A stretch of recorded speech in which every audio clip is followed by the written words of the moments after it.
In today's video, we examine 5 times Karens got attacked by animals, from a bull shark encounter in the Bahamas to a hippo's devastating assault on the Zambezi River. But first, we begin in the American West, where one woman's refusal to follow the rules puts her face to face with an aggressive cow moose defending her calf. It was June 11th, 2016, and the morning sun had already pushed temperatures into the upper 70s across the broad river valley of northwestern Wyoming. The summer tourist season was approaching its peak, with hundreds of vehicles lining the narrow roads that wound through the valley's sprawling wildlife corridor. Moose moved through the wetlands and willow thickets along the valley floor, their towering frames visible above the brush, drawing crowds of visitors who lined the roadside pullouts with cameras and phones. Gayleen Pratchett, a 49-year-old interior designer from Westport, Connecticut, had arrived in Wyoming 3 days earlier with her husband, Brent, 52, a senior financial consultant. The couple had booked a private cabin through a luxury travel service, paying premium rates for what Gayleen had described on social media as an exclusive Western wildlife experience. Gayleen maintained a carefully curated online presence tied to her design brand and had planned the trip around capturing content for her platforms. The Pratchetts had joined a wildlife jam along a valley road where a cow moose and her young calf fed among dense willow stands, roughly 100 yards from the pavement. A ranger was monitoring the crowd near the pullout, directing visitors to remain behind their vehicles and maintain at least 25 yards of distance from the animals. Gayleen exited the vehicle with a professional-grade camera and immediately moved past the line of parked cars toward the meadow. The ranger approached and instructed her to move back behind the vehicle line, explaining that moose were unpredictable and that the distance requirement existed for visitor safety. Gayleen dismissed his instructions, insisting that she had been photographing wildlife for years and only needed a closer shot. When the ranger repeated his directive more firmly, Gayleen demanded to speak with a supervisor, claiming the restriction was excessive and that other visitors the previous day had been allowed closer. The ranger explained that no such exception existed. Gayleen confronted the ranger again, arguing that she had not traveled across the country to be prevented from photographing wildlife. She suggested she understood animal behavior and would manage the risk herself. The ranger maintained his position and instructed her to return to the vehicles. Gayleen returned to the car briefly. Brent attempted to dissuade her, but she dismissed his concerns with a wave. She retrieved her camera, circled behind a line of trees that obscured the ranger's sight line, and walked directly into the meadow toward the moose feeding among the willows. She moved quickly, closing the distance to roughly 40 yards before stopping to photograph the large cow standing between her and the calf. Moose are the largest members of the deer family, with adult females weighing up to 900 pounds and standing over 6 feet tall at the shoulder. Despite their size, moose can sprint at speeds approaching 35 miles per hour and deliver powerful forward strikes with their front hooves capable of crushing bone. Cow moose are particularly aggressive in early summer while protecting calves, often charging perceived threats with little warning. Their attacks rely on overwhelming force, knocking victims down before stomping repeatedly with broad, heavy hooves. The cow detected Gayleen's approach and shifted her position, placing herself directly between the photographer and the calf hidden in the brush. She lowered her head and pinned her ears back, a defensive posture signaling agitation. With protective moose, the interval between warning and attack can collapse to almost nothing. Gayleen continued adjusting her camera position, stepping several yards closer. The charge covered the distance in seconds. Gayleen had no time to react before the cow lunged forward, knocking her violently to the ground. The impact drove the air from her lungs and sent the camera spinning across the grass. The moose struck immediately with her front hooves, delivering powerful downward blows to Gayleen's torso and lower body. Witnesses later reported repeated stomping strikes as the animal trampled her while she lay on the ground. The assault caused severe chest trauma, extensive internal injuries, visible bleeding, and catastrophic damage to her lower body. After several cycles of stamping, the cow stepped back, snorting and stamping, then moved quickly toward the calf waiting in the brush. Brent and the ranger reached Gayleen within seconds of the moose's retreat. The ranger radioed for emergency medical assistance while attempting first aid and directing bystanders to stay back. Galen was conscious but struggling to breathe and losing responsiveness as they attempted to control visible bleeding. Emergency medical personnel and an air ambulance were dispatched, but her condition deteriorated rapidly. Emergency responders pronounced Galen Pratchett dead at the scene in the meadow grass, approximately 40 yards from a road lined with tourists. The incident report concluded that she had deliberately circumvented multiple direct instructions from park staff and entered a restricted wildlife area, approaching a cow moose with a calf well inside the recommended safety distance. While Wyoming's open valley had delivered its most permanent lesson in wildlife distance, the warm waters of the Caribbean would soon prove equally unforgiving for a tourist who believed her money entitled her to override a boat captain's professional judgment. It was April 3rd, 2015, and the turquoise waters off a small island in the Bahamas shimmered under a cloudless morning sky. A locally owned snorkeling operation ran daily excursions along the island's western reef system, keeping groups within designated reef zones and avoiding deeper channels where larger predators patrolled. Renetta Stannard, a 46-year-old pharmaceutical sales regional manager from Atlanta, Georgia, had arrived in the Bahamas 4 days earlier for a corporate incentive trip she had organized for her top-performing sales team. Stannard had built her career through aggressive management tactics and an absolute unwillingness to accept limitations of any kind. The morning excursion included Stannard and 5 members of her sales team aboard a 24-foot center console operated by a veteran captain who had guided snorkeling trips along these reefs for over a decade. The captain conducted a standard safety briefing before departure, outlining the designated snorkeling boundaries marked by float lines and explaining that deeper water beyond the reef edge was off-limits due to the presence of bull sharks that frequented the drop-off. Stannard was dissatisfied from the moment the group entered the water. After 20 minutes, she climbed back aboard and confronted the captain, demanding he relocate the group to a spot she had seen on a travel website, where snorkelers were photographed alongside large sharks. The captain explained that the location she was referencing was a controlled shark dive operation using trained guides and protective equipment, and that his snorkeling excursion was not equipped for shark encounters. Stannard dismissed his explanation, insisting that the calm conditions made it perfectly safe and that she was not paying premium prices to look at parrotfish. She informed him that she would be filing a formal complaint with the island's tourism authority and posting detailed reviews across every platform she could find, naming him personally. When the captain still refused, Stannard told him she would be contacting the boat owner directly to discuss his employment. She announced she would swim to the better water herself, since the captain clearly lacked the initiative to provide the experience she had paid for. Without waiting for a response, she put on her mask and fins and entered the water, swimming directly toward the reef edge approximately 200 yards from the anchored boat. The captain shouted for her to return. She did not look back. The reef crest dropped off sharply into a sandy channel, roughly 25 feet deep, where the water shifted from crystalline turquoise to a darker blue. Stannard crossed the float line and continued swimming along the surface above the drop-off. Bull sharks are considered among the most dangerous shark species to humans, combining aggressive temperament with a preference for shallow coastal waters where encounters are most likely. Adult females commonly reach 8 feet in length and weigh between 200 and 300 pounds. Bull sharks are territorial feeders that patrol reef edges and channel drop-offs, relying on short, explosive bursts of speed to ambush prey.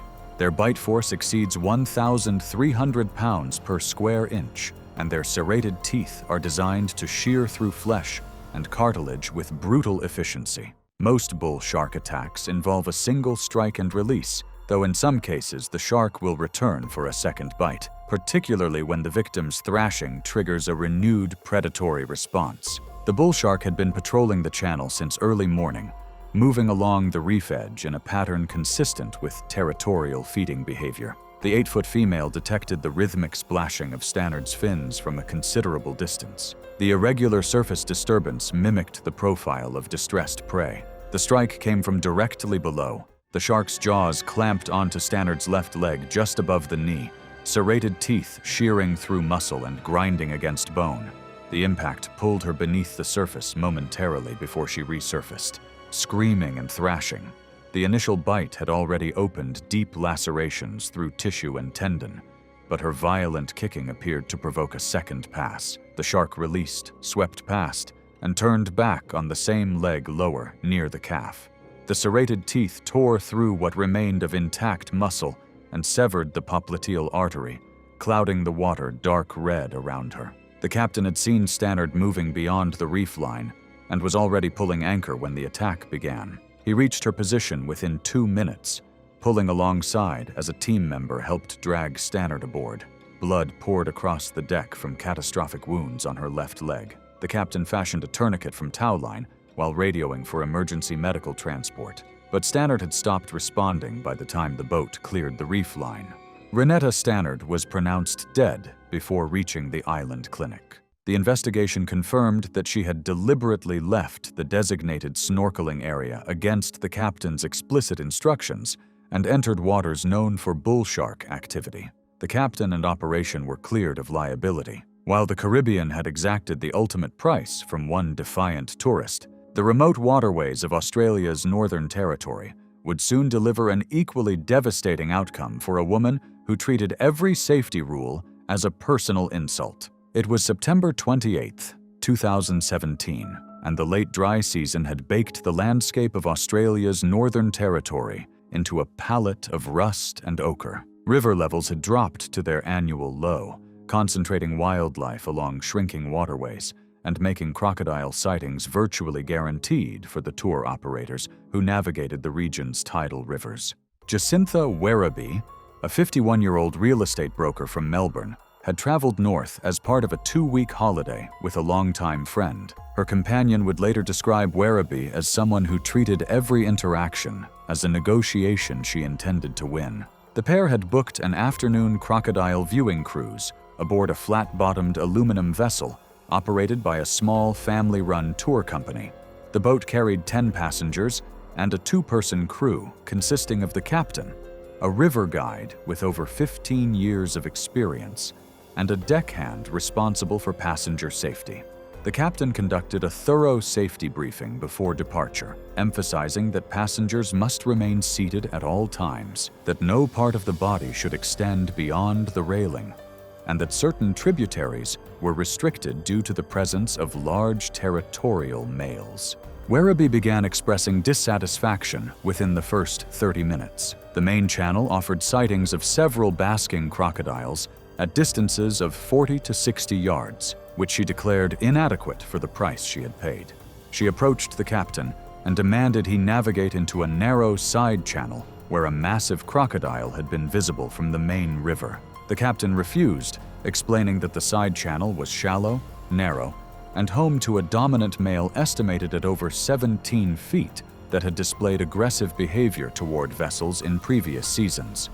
Werribee returned 10 minutes later with a second demand, informing the captain that she had paid for a premium wildlife experience and was not receiving one. She told him that if the company could not deliver what it advertised, she would ensure its operating license came under review through contacts she claimed to have in Melbourne's tourism oversight community. The captain refused again. Werribee's behavior escalated further. She accused the captain of laziness, declared the entire operation a scam, and announced loudly to the other passengers that they were all being cheated. When the deckhand approached to guide her back to her seat, Werribee shoved his hand away and warned him not to touch her.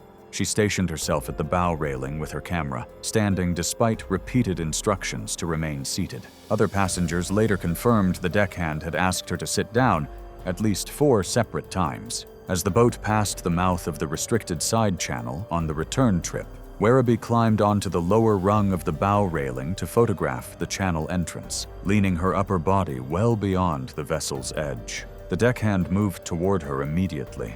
Saltwater crocodiles are the largest living reptiles on Earth, with dominant males in Australia's Northern Territory regularly exceeding 17 feet and weighing over 1,500 pounds. These apex predators possess the most powerful bite of any living animal, generating over 3,700 pounds of pressure per square inch.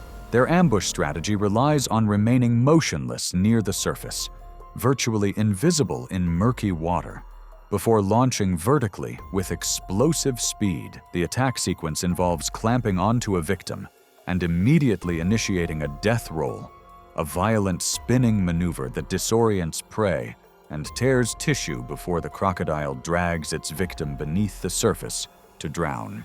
The crocodile had been resting in the shallows at the channel mouth, its enormous body concealed beneath the murky brown water. Witnesses reported that the attack happened with no visible warning. The crocodile erupted from the surface, its massive jaws clamping around Werribé's right arm and shoulder. The force of the strike crushed through bone and soft tissue as the animal's weight wrenched her over the railing before the deckhand could close the distance. She hit the water, and the crocodile immediately initiated its death roll, the violent spinning pulling her beneath the surface within seconds. The water churned brown and red as passengers screamed, and the captain threw the engines into reverse. The deckhand grabbed a long aluminum pole and struck at the water repeatedly. The crocodile surfaced once, its jaws still locked around Werribé's upper body, before submerging again and moving toward the channel. Within 30 seconds, the disturbance ceased entirely. The murky surface settled back to stillness. Emergency services were contacted immediately, and a search operation involving wildlife rangers and police launched within the hour. Fragmentary remains were recovered downstream over the following 2 days, consistent with crocodile feeding and catching behavior. The dominant male was subsequently located and destroyed. The investigation confirmed that Werribé had been standing on the railing in direct violation of multiple safety instructions at the time of the attack. The captain and crew were cleared of liability, with investigators noting that repeated verbal warnings had been issued and physically rejected by the victim. While Australia's rivers had claimed Jacintha Werribé, the forested highlands of Southeast Asia would soon witness another confrontation between entitlement and animal power, this time involving the largest land animal on the continent. It was December 14th, 2014, and a cool morning haze hung over the valleys of northern Thailand, where forested hills rose above patchwork rice paddies and small villages connected by winding 2-lane roads. A small, independently operated elephant sanctuary housed 9 rescued elephants along a narrow river valley, funded primarily by modest fees from international visitors who came to observe and feed the animals under staff supervision. Corinthe Halverson, a 53-year-old self-described travel influencer from San Diego, California, had built a modest online following by documenting international trips with an emphasis on exotic animal encounters. Her content strategy relied on close contact imagery that distinguished her feed from competing travel accounts. Halverson had visited elephant operations across Thailand on 2 previous trips, both at facilities that still offered riding and direct contact. This sanctuary's recent transition to a limited contact observation model did not align with the content she had traveled to capture. Halverson arrived in the early morning accompanied by a hired local videographer. The sanctuary's head handler, a 56-year-old local man with over 30 years of experience, conducted a brief orientation explaining the facility's rules. Visitors were to remain on a designated observation platform at all times. Feeding was conducted only by staff. Direct contact between visitors and elephants was strictly prohibited due to safety concerns and the animal's rehabilitation needs. Halverson challenged the policy immediately, explaining that she had paid the same fee as visitors who had previously been allowed to hand-feed the elephants. The handler explained that the policy had changed months earlier and applied to everyone without exception. Halverson pressed further, offering to pay an additional fee for a private session with direct contact. The handler declined. She then suggested he simply look the other way while she entered the enclosure for photographs, implying that a cash payment could make the arrangement work. The handler refused, and warned her that one of the bulls had been showing signs of agitation over recent days and that the distance policy existed for precisely this reason. Halvorsen responded by speaking slowly and loudly, as though the handler could not understand English, and informed him that she had spent more time around elephants across her previous trips than most of his staff, and that his concerns were overcautious. She told him that if this was the level of service the sanctuary provided, she would make sure her followers knew exactly what kind of operation this was. Halvorsen spent the next hour on the observation platform, filming the elephants from a distance while expressing visible frustration to her videographer. Shortly before the late morning feeding, while the handler and his assistant were preparing food baskets on the far side of the compound, Halvorsen left the platform. Her videographer later confirmed she had instructed him to keep filming as she ducked under a rope barrier and walked directly into the enclosure housing a 38-year-old bull named Kun Chai, a former logging elephant weighing approximately 9,000 pounds. Staff had observed signs of early must in Kun Chai over the previous week, including increased irritability, temporal gland secretions visible as dark streaks running down his face, and aggressive posturing toward the facility's other males. The handler had discussed isolating the bull, but lacked the infrastructure to do so safely. Kun Chai was being managed through reduced human contact and increased distance protocols, the very protocols Halvorsen had just violated. Asian elephants are among the most powerful and emotionally complex animals on Earth, with adult males weighing between 8,000 and 11,000 pounds and standing up to 10 feet at the shoulder.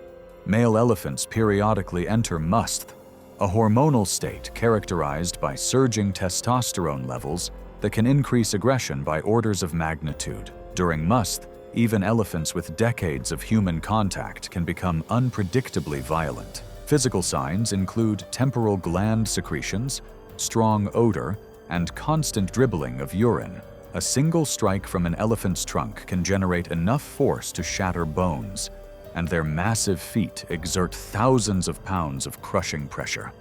Halvorsen entered the enclosure and moved toward Kun Chai, who had been pulling at vegetation along the far fence with his back to her. The bull detected her presence almost immediately, his ears shifting and his massive head turning slightly to track the approaching figure. He did not react aggressively at first, continuing to pull at branches as Halvorsen closed the distance. But when she reached approximately 15 feet, well inside the threshold that must bulls tolerate, the response was instantaneous. He spun to face her fully, ears flaring wide and trunk rising in a classic threat display. The bull's trunk swept toward Halvorsen without further pause, the powerful appendage striking her across the chest and sending her tumbling across the enclosure floor. The impact cracked her sternum and threw her nearly 10 feet. Before she could attempt to rise, Kun Chai closed the distance in 2 strides and brought his front foot down on her torso with his full weight. He shifted and struck again, driving downward a second time before stepping back. Staff rushed toward the enclosure with noisemakers and a vehicle, eventually driving the agitated bull to the far side. The handler reached Halvorsen within minutes, but the damage was catastrophic. Her rib cage had collapsed under the crushing force. The videographer had captured the attack from the observation platform. Emergency medical transport was called immediately, but the sanctuary's remote location presented a critical obstacle. The nearest hospital was over an hour away along winding mountain roads.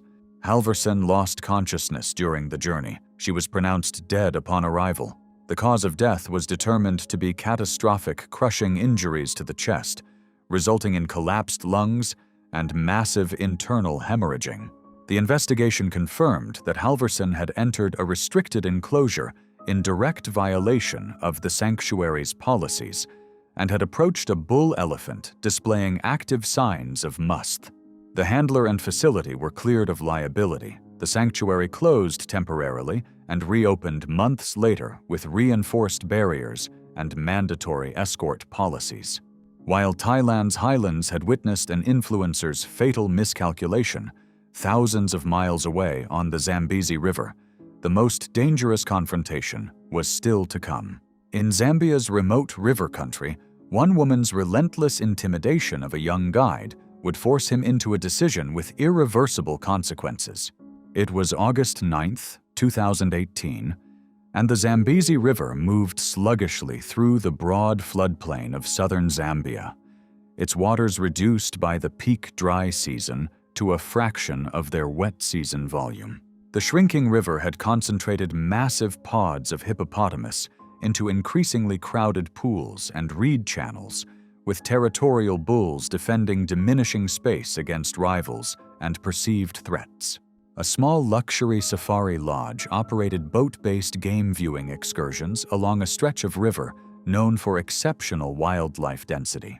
Marigine Tulliver, a 48-year-old homeowners association president from a suburb of Columbus, Ohio, had arrived at the lodge 3 days earlier as part of a guided safari package purchased through a high-end travel agency. Tulliver had already filed 2 formal complaints with the lodge manager during her 3-day stay, one regarding the temperature of her morning coffee, and another alleging that her room had not been cleaned to her specifications. The morning river excursion departed shortly after sunrise, carrying Tulliver, a retired couple from Ontario, and a lodge naturalist serving as guide. The guide, a 26-year-old local man who had grown up along the river and held certification through the National Wildlife Authority, operated a 14-foot aluminum skiff powered by a small outboard motor. He conducted a standard safety briefing, emphasizing that hippopods were to be observed from a minimum distance, that the boat would not enter any side channels where hippos were congregating, and that his navigation decisions were final. The first hour passed without incident as the guide maneuvered along the main channel, pointing out crocodiles on the banks and a distant pod of hippos, visible as dark mounds in the shallows. Tulliver expressed dissatisfaction with the distance, informing the guide that the travel agency brochure had featured photographs of hippos taken from much closer range.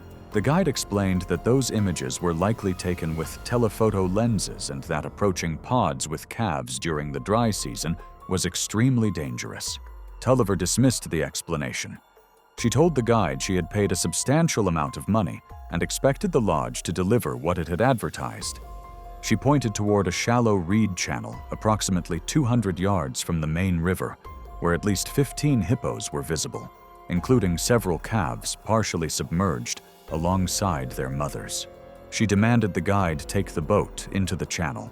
The guide refused, explaining that the channel was shallow, narrow, and occupied by a pod that included a dominant bull he had observed displaying aggressive behavior on previous excursions.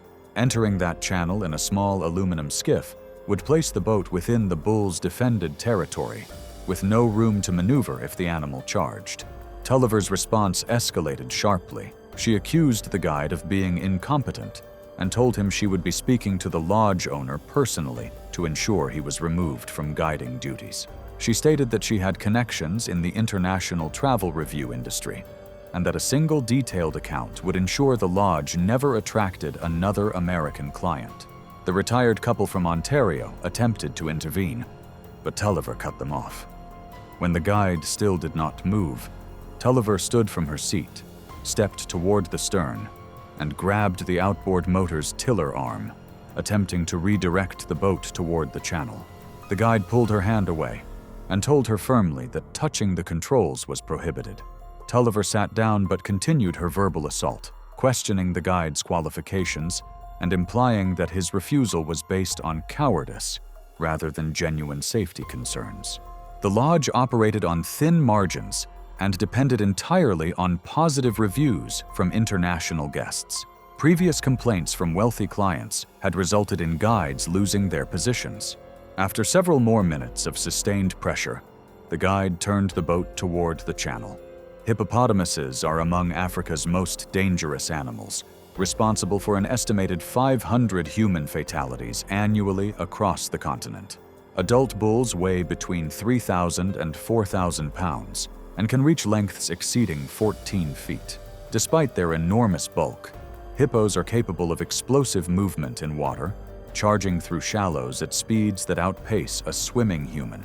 Their massive jaws can open nearly 180 degrees, revealing canine teeth exceeding 16 inches in length. Bite force exceeds 1,800 pounds per square inch, sufficient to crush bone, puncture organs, and sever limbs.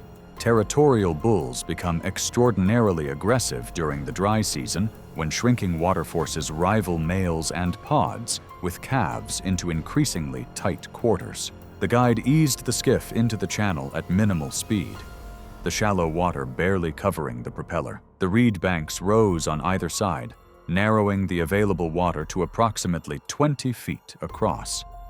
The pod was visible ahead, dark shapes clustered in a pool where the channel widened slightly. Several heads rose above the surface, ears twitching, nostrils flaring. The dominant bull surfaced approximately 30 feet from the boat's bow. The animal was enormous, its scarred head and massive jaw indicating years of territorial dominance. Its mouth opened in a full threat display, the cavernous gape revealing worn but massive canines.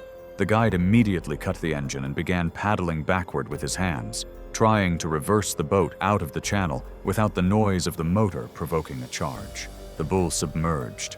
The guide scanned the water, unable to track the animal in the murky shallows.